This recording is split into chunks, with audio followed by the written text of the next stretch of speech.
daily news program from WorldLink TV presents a selection of news reports from independent and state-controlled broadcasters from throughout the Middle East.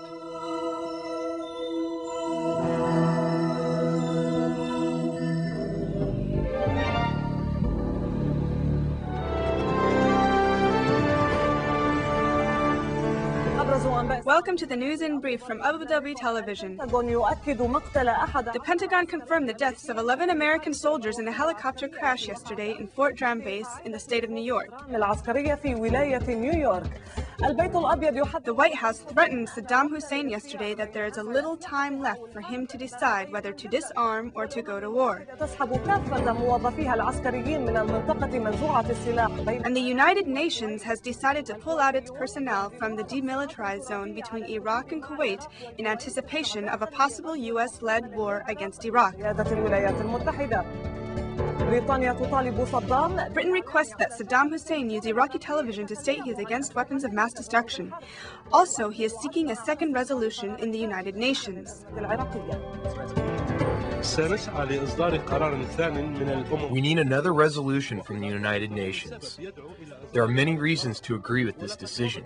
Many months have passed, and we are waiting for Saddam Hussein to comply with the decision of the United States without delay. Iraq has confirmed that the unmanned aircraft that was discovered by the UN International Inspection Team, UNMOVIC, complies with previous reports. From Baghdad, Masoud al-Darbawiya. The government of Baghdad reiterated that the unmanned aircraft complies with Iraq's previous report to the UNMOVIC inspection team, and that it can only fly 30 kilometers, and that it will not be used for military purposes. The streets of Serbia were jammed after the assassination of the Prime Minister of Serbia in Belgrade. This is the end of the brief. Until we meet again.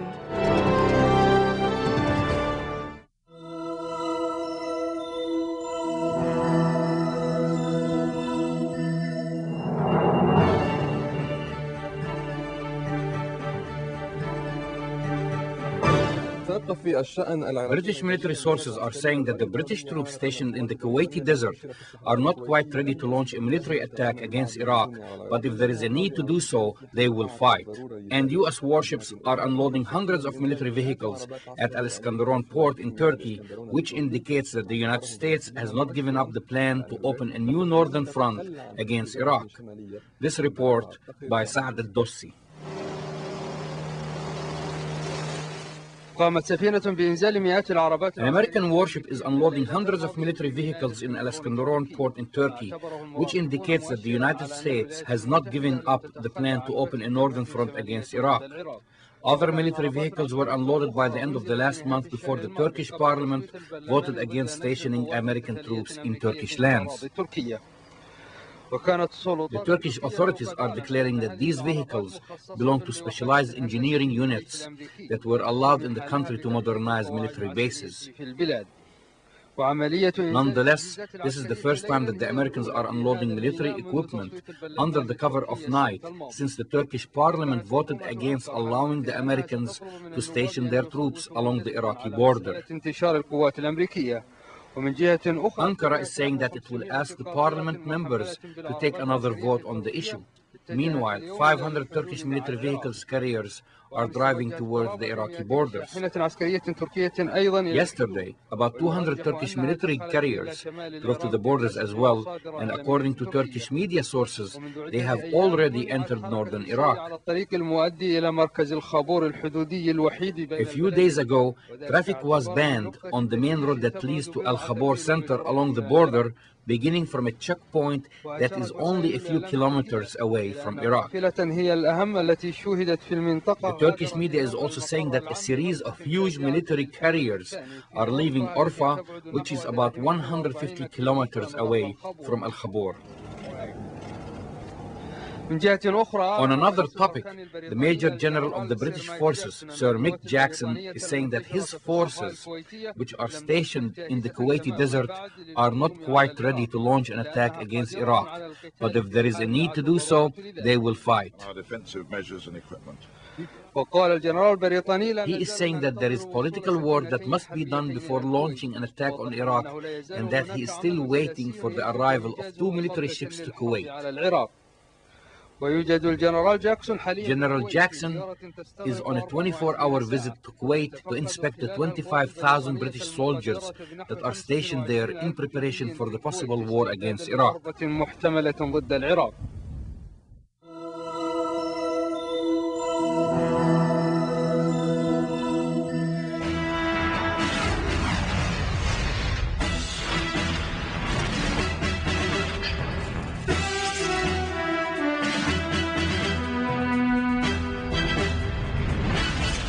Turkey faces heavy pressure to let in U.S. troops for war against Iraq. The country's president on Tuesday designated the leader of the party as prime minister and asking him to form Turkey's new government.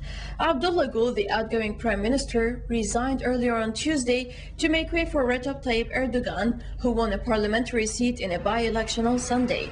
Erdogan said he would submit a cabinet list to President Ahmadinejad Caesar as soon as possible. The cabinet list must be approved by the president, and Gül will remain prime minister until the switch is complete.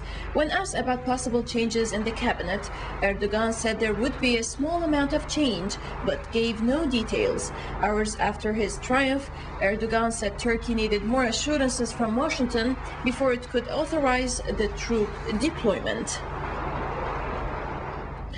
Turkish Anatolia news agency reported Wednesday, quoting Ambassador to Washington, Faruk Loguglu, that talks are underway on the possible use of Turkish airspace by U.S. forces in case of war against Iraq.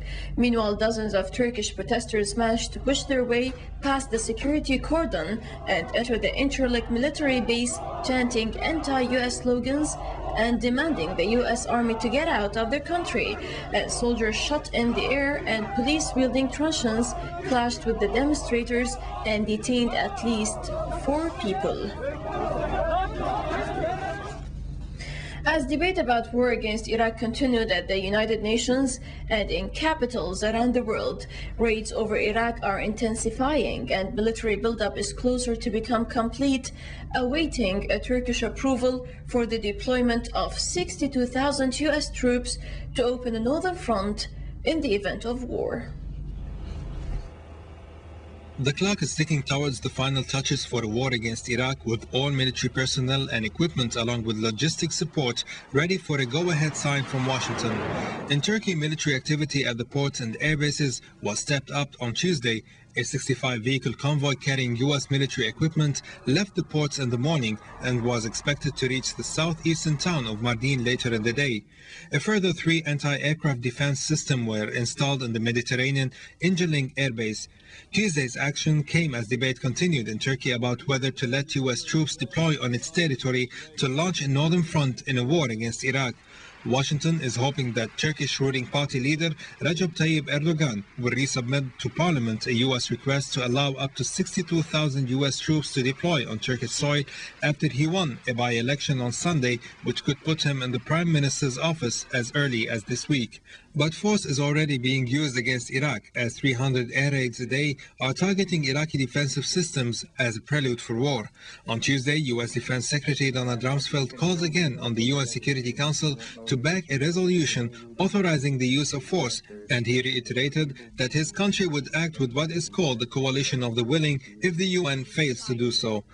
And with British Prime Minister Tony Blair coming under increased domestic pressure, Rumsfeld said that it's up to President George W. Bush to decide if the U.S. would act without British participation.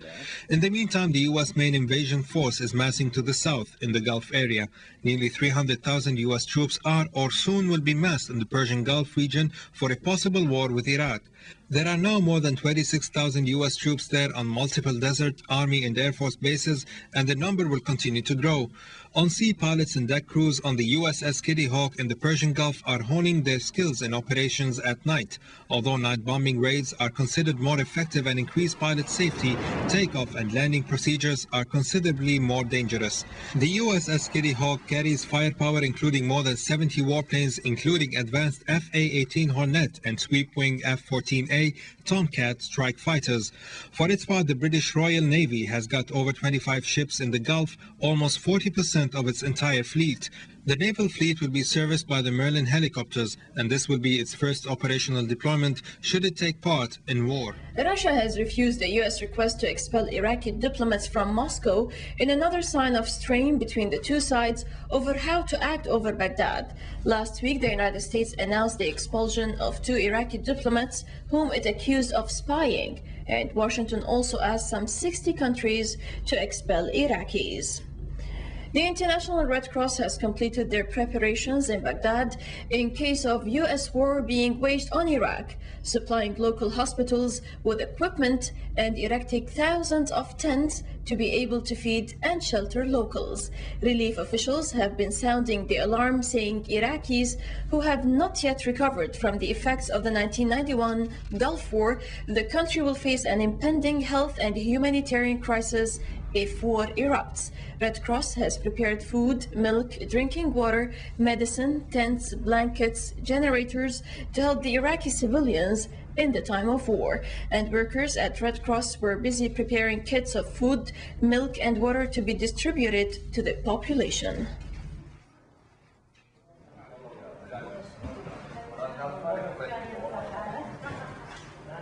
We have also established warehouses in Baghdad, in Basra, and in the northern part of Iraq. And we hope that we will be able to assist population either by providing medical supplies to the hospitals or food and non-food relief to displaced families. Security and safety for our staff is, of course, at the top of our priorities. That's why we have established sandbags that you can see here. We will probably have to move down from the higher floors into the ground floor of this building. The U.S. Air Force has dropped a 21,000-pound MOAB bomb on a range in northwest Florida on Tuesday, the first successful live test of a powerful new weapon, nicknamed the mother of all bombs, is described so intimidating it can crush an enemy's will to continue battle. The first live test of the biggest non-nuclear U.S. weapon in Florida was declared a success. Now, with the U.S.-led war against Iraq is looming, the bomb known as Massive Ordnance Air Base is slated to start the journey of destruction. I heard a large boom. It shook my house, it shook the windows. It went for about 2.5, 3 seconds. A C-131 Samaritan aircraft dropped the bomb on a test range at Eglin Air Force Base. The MOAB is guided by global positioning satellites. It spreads a flammable mist over the target, then ignites it, producing a highly destructive blast. It explodes above the ground. It's just 20,000 pounds or so versus a typical 2,000-pound bomb. So you can imagine the explosion and just the shockwave from it is awesome. It's very frightening. The bomb, also known as mother of all bombs, packs 40% more power than America's 15,000-pound Daisy Cutter used in Vietnam and Afghanistan. Couple one of these MOABs with dropping of leaflets that says, we're going to be back here tomorrow and we're going to drop 4 more of these on you if you don't surrender. And they found during the first Gulf War that was very effective, and the people tended to surrender very quickly. Unmanned aerial vehicles. It's another type of weapon that was also used in Afghanistan. The vehicle carries a camera and is remote controlled. Sometimes it's armed with a Hellfire missile. It could be anywhere, and still its pilot could operate it from the United States. Other UAVs could be smaller and used for tactical purposes. High-tech, non-lethal weapons could be used as well. I just would like people to recognize that there will be a lot of definitions of non-lethal sorts of weapons. And I'm simply pointing out that what some may have in mind, the example given was the E-bomb, should also be joined by a range of other things to include weapons like electronic. The E-bomb is an electronic pulse weapon. It would explode with little destructive force, but would incapacitate the enemy's electronics within its blast effect. But this does not rule out the fact that it endangers lives. When it fries electronics in the area of its effect, it fries all electronics in the area of its effect. So it could affect anything from water purification systems to hospital equipment to computer. So again, how you use it is going to be a question. You probably don't want to use it in your hospitals or other very sensitive equipment. But that means a large part of Iraq is still open for its use. But what's important for the United States is that those technologies would increase the soldiers' effectiveness and survivability, as U.S. commanders hope, regardless of other lives to be lost due to those technologies.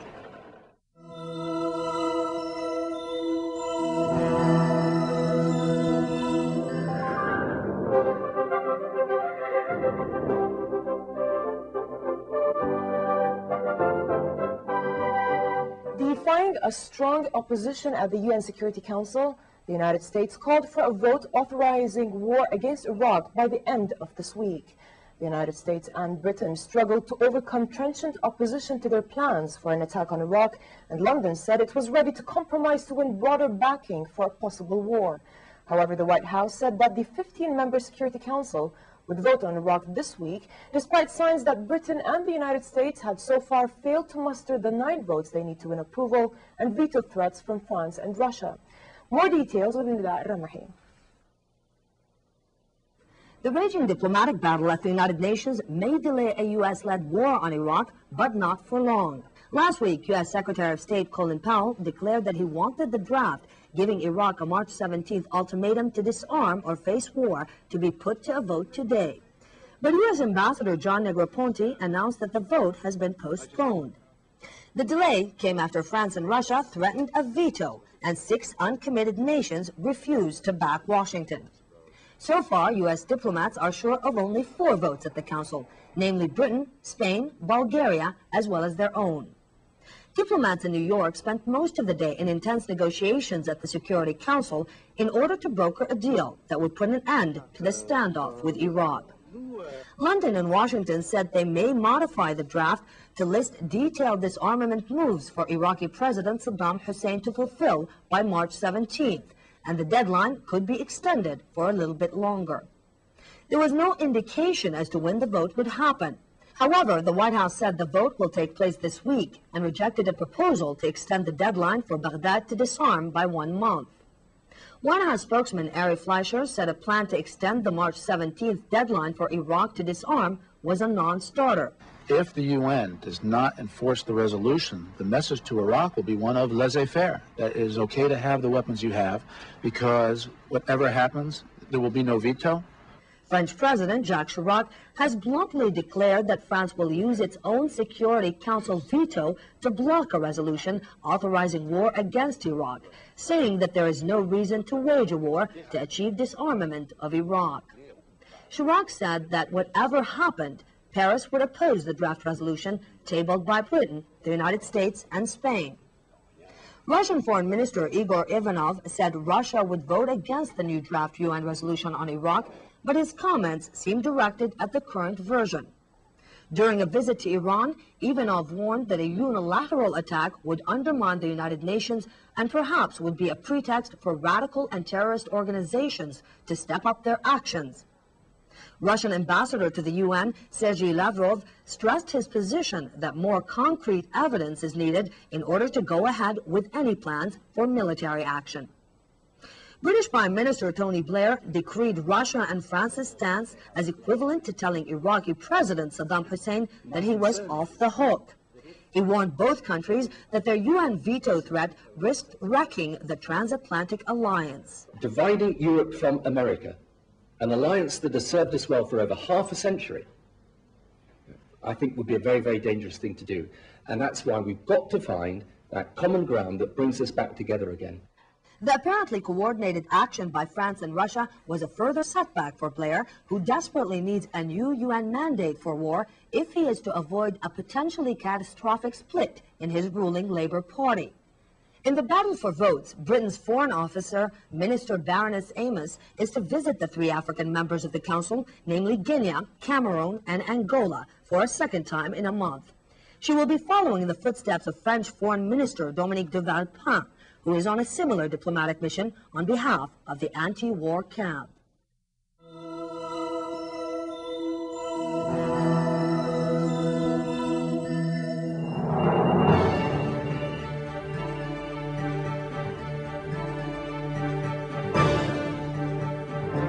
The Palestinian media is expecting a new wave of violence after the assassination of a prominent Hamas leader, Dr. Ibrahim al-Muqadmi. The Hamas movement is saying that it will avenge his death by killing both Israeli civilians and politicians. When Israel allowed the members of the Palestinian parliament to meet in Ramallah, some people thought that Tel Aviv had change of heart and that it finally realized the importance of resolving the Palestinian question via diplomatic negotiations and international law. But Sharon did not even wait for Arafat to complete the opening ceremony of the conference, which was designed to appoint a prime minister before giving an order to use an Apache helicopter to assassinate Dr. Ibrahim al-Muqadmi, one of Hamas's most intellectual and strategic founding leaders. He has wide popular support among all segments of the Palestinian population, including the educational and political ones, because he is known as a moderate leader who is devoted to national unity of the Palestinians. It appears that Sharon wants to destroy all Palestinian efforts to de-escalate the situation and fulfill international demands for internal reforms. In a similar fashion, Sharon also wants to kill the internal Palestinian negotiations that are designed to reach a temporary ceasefire until the extreme danger of the possible war on Iraq ends. Sharon and the Israeli security know very well that killing a prominent leader like al-Muqadmi is equivalent to starting an uncontrollable fire.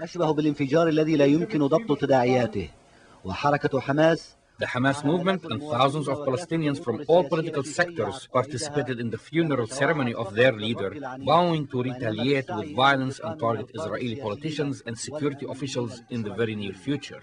In other words, Sharon has succeeded in driving the Palestinians into considering a huge suicide operation only a few days before the deadline that was assigned by the American administration for launching a military attack on Iraq. The Israeli leaders have their plan ready, and it is unfolding in front of us. The plan confirms the concerns of the Palestinian leaders, who are repeatedly warning that Sharon wants to take advantage of the war against Iraq to accomplish a historical and strategic project with the objective of ending the Palestinian question in coordination with Washington, who wants to redraw the political map of the region a way that serves the Israeli interests for decades. The question that remains to be answered: what can the Palestinian parliament do to de-escalate the situation and continue on the path of reforms? That also applies to the new Prime Minister Mohammed Abbas Abu Mazen, who bluntly demands that the Palestinians stop all suicide operations and return to the negotiation table. This question is in the mind of the Palestinians that are meeting at the Ramallah conference.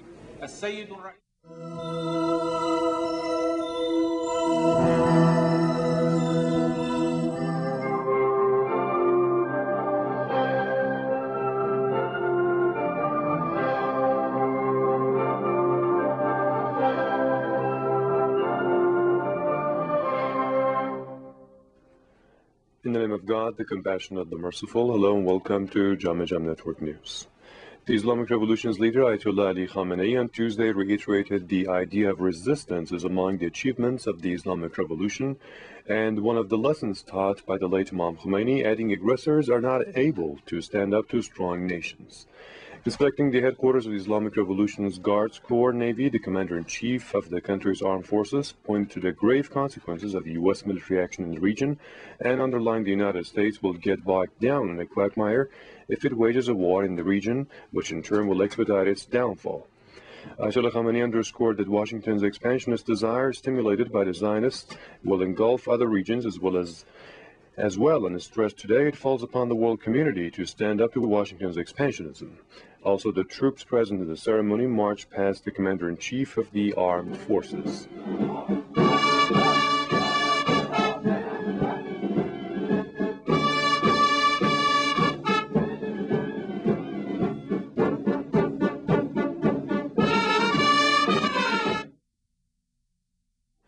Ayatollah Khamenei afterwards visited an exhibition showcasing the latest achievements of the IRGC Navy, including various kinds of vessels and numerous types of modern ground-to-sea missiles with a range of up to 300,000 kilometers. During the leader's visit in a special ceremony, while a direct link was established between two IRGC naval bases in Bandar Abbas and Bushehr, 313 vessels, including missile launchers and torpedo boats, joined the IRGC fleet upon orders by the country's Armed Forces Commander-in-Chief. At the end of his 5-hour visit, Ayatollah Khamenei, addressing the IRGC Navy commanders, expressed content with the achievements of the IRGC Navy in different fields, including training and producing weaponry, and pointed out progress has no end and that it should be pursued at all times. Meeting with the visiting Russian Foreign Minister Igor Ivanov, Iranian President Mohammad Khatami on Tuesday underlined that Tehran's opposition to U.S. war against Iraq does not mean supporting the Iraqi regime. Further elaborating on Iran's stance over the Iraq standoff, President Khatami stressed Iran opposes unilateralism, militarism, and ignoring UN role in settling world crises, and that it believes continuation of such policies by the U.S. will prepare the ground for prevalence of violence and terrorist acts in the world. Mr. Khatami went on to say war in Iraq will benefit none of the regional countries and in the long run will be detrimental to the U.S. as well. The Iranian president also added the first victims of such a war will be no one but the oppressed nation of Iraq, calling on all states to help avert war in the region.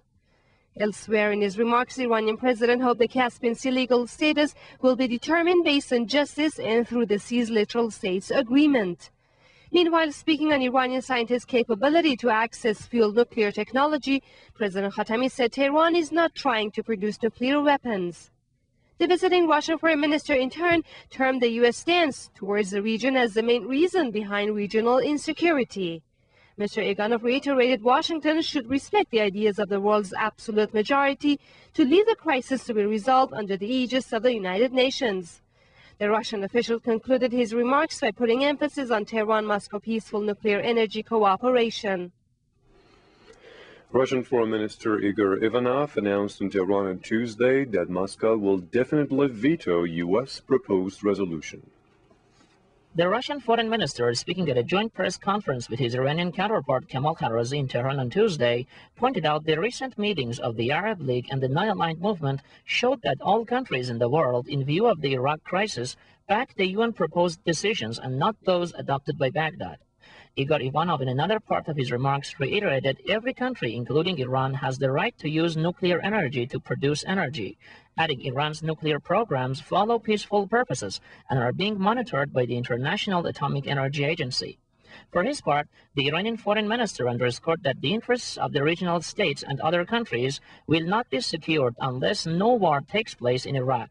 Turning to Iran's peaceful nuclear programs, Kamal Karazi said Washington, by putting forward baseless allegations against Iran, seeks a pretext while Iran is using nuclear energy only for peaceful purposes. Mr. Karazi further asserted Iran is informed of the trend of determining the Caspian Sea's legal status, but as he added, this issue takes time to be discussed to secure the interests of all the Caspian Sea's littoral states. With signing 3 memoranda of understanding, in addition to 3 cooperation documents, Iran and Turkmenistan declared their determination to bolster reciprocal ties. Under the agreements inked by Iranian and Turkmen heads of state, Mohammad Khatami and Safar Murad Niyazov, the two countries will cooperate in areas of energy and fuel, marine research, rescue operations, as well as the acceleration of the Friendship Dam construction. Judicial cooperation, extradition of culprits, besides developing cultural, scientific, and educational activities, are also among items stipulated in Tehran-Ashgabat documents of cooperation. Turkmen President meanwhile held separate talks on Tuesday with Iran's Parliament Speaker Mehdi Karoubi and Expediency Council Chairman Akber Hashemi Rafsanjani. Being officially seen off by President Khatami, the Turkmen President left Tehran on Tuesday.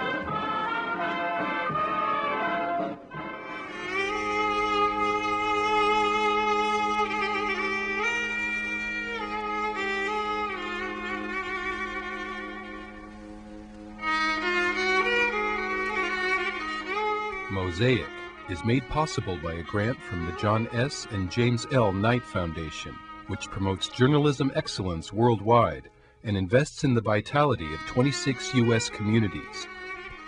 and the William and Flora Hewlett Foundation. Additional support provided by Henry and Virgilia Dakin.